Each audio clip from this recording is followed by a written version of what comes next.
Welcome back to my channel. This is going to be a reading for my Geminis. Let's jump straight into it. We're going to do a 72-hour forecast.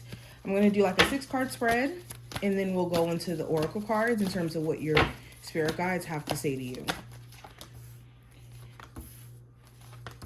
Geminis, what does the next 72 hours have in store for them?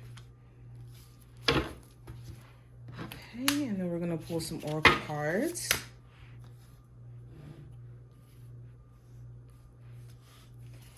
Messages for my Geminis from their spiritual team they really need to hear during this time frame. Messages for Geminis that they need to hear from their spiritual team from this time frame or during this time frame. Okay.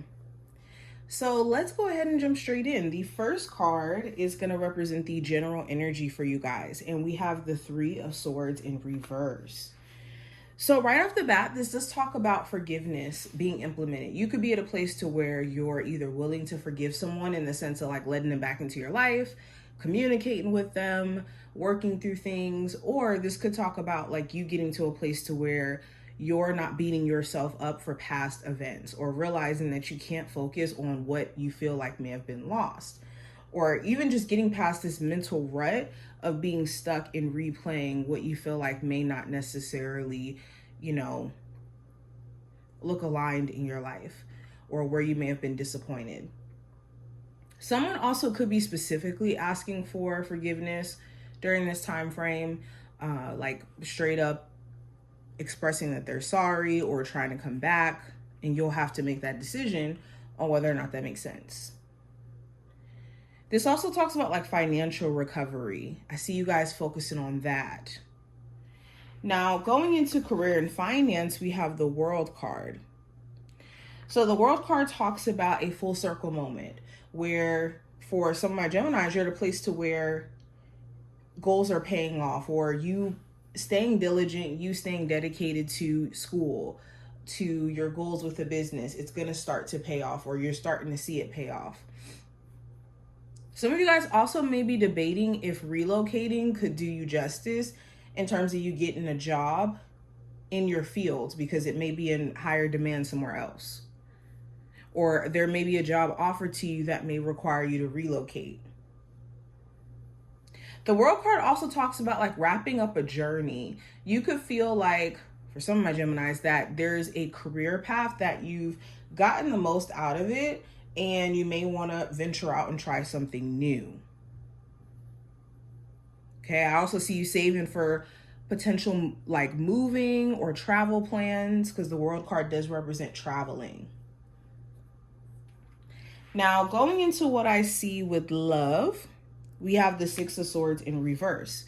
So with love, for my single Geminis, you could be at a place to where there's certain things that you've still been trying to process for some time around what an ex may have done, or somebody who you were about to take things to the next level with, where they may have not, grown mentally, or they could have blockages in their personal life that makes it hard for you guys to have peace in the relationship. For others of you, you could be mentally just not at peace with certain things not being expressed. There may be certain things that you really wish you could have said, or you can say to somebody.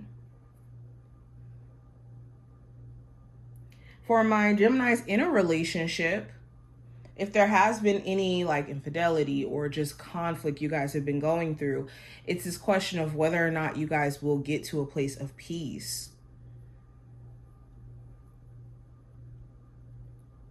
Now, the advice for you during this time frame, I have the Knight of Pentacles. So the advice is to take your time.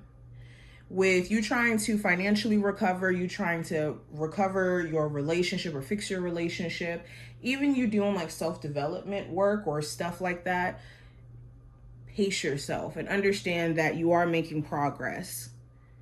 You got to take every single day day by day. Also ask yourself, do you have the patience to work out a relationship with someone? Because your patience actually determines whether or not that relationship is fixable. If you're at your wit's end, you could be on edge to cut this off at any point.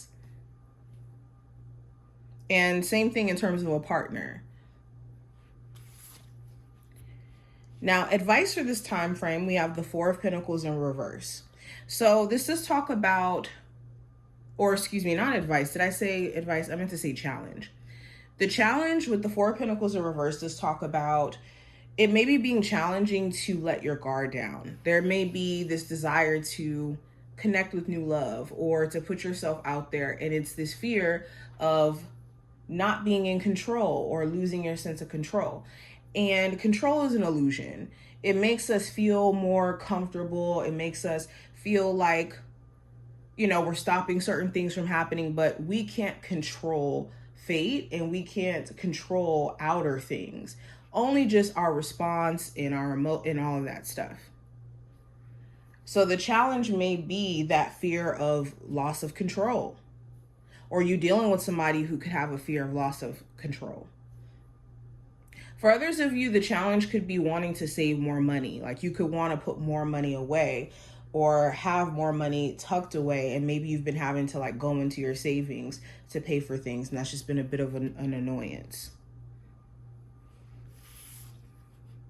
Now, going into the last card, this is going to represent the outcome for this time frame. And we have the Eight of Pentacles in reverse. So you're looking at what doesn't work. What have you been swinging at, trying to, you know, manage, and it's just not working for you, okay? This could be a friendship, a romantic relationship, okay? But this could be even a business or a job where it's like the work environment just isn't working for you. So you could be examining like, what are your options? What needs to change in order for things to flow differently or for things to not be, you know, imbalanced? I see you also deciding or picking and choosing wisely what's in your scope of focus or what should be in your scope of focus. No more overextending yourself is what I'm seeing. Now, we're going to go into the spiritual messages. First card we have. Be honest with yourself. All your feelings, even the difficult ones, have a message for you. Accept your truth, then let source take it from there. We also have don't give up on love.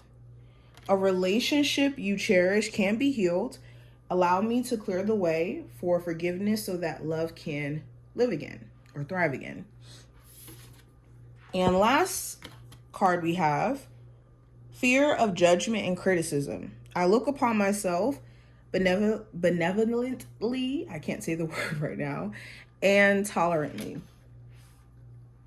So the message is coming through. Your spiritual team does not want you to give up on allowing the person that's meant for you to come into your life, whether it is a person from your past or whether it's a new person. But it's important that you be honest with yourself in terms of what your values are or what you find to be important, and not bending your needs or your values to keep people in your life. And even beyond just love too. Spirit is saying also be honest with yourself when it comes to situations that don't feel authentic to you, whether that's friendships, jobs, you know, certain spaces that you're in. Be honest with yourself.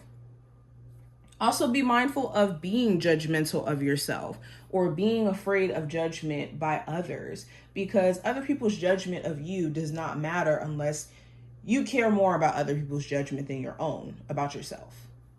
And at the end of the day, people have their judgments based off of what their stream of belief is. So it doesn't even matter in the first place.